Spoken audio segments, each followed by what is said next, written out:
I was waiting for the train. Suddenly a man fell and rolled onto the tracks, while others only pulled out their phones to record. Now the train was speeding straight toward us. I jumped off the platform and pulled him up with all my strength. Finally, he was safe back on the platform, but I stayed behind and walked to the center of the tracks. People shouted at me to move. I ignored them until I noticed a little boy staring at me, so I quickly climbed back up. My wife had just died of cancer. I had lost the will to live. I only wanted to go to heaven to be with her, but I failed that time because I could not bear to leave a scar in that boy's heart. The next day I tried again. I put on a tie and wore my wife's favorite suit. I tied a rope around my neck, closed my eyes ready to meet God, but just then my neighbor could not park their car. I untied the rope angrily, rushed out to stop the car, and helped them park it. They thanked me. I ignored them. I went back inside, tied the rope once more, but then two little girls came to the window.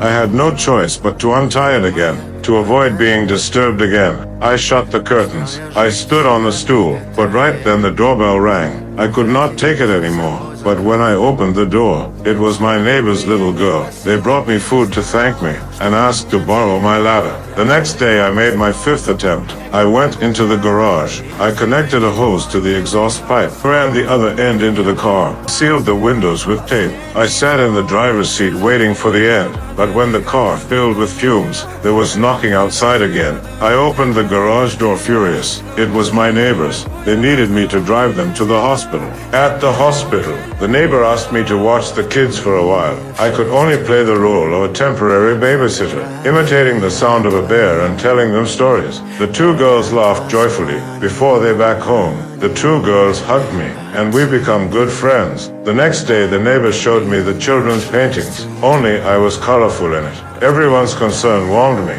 From then on, I decided to work hard for my life. This story tells us not to give up your life so easily, because there are many people in the world who love you. Do you agree? Please comment.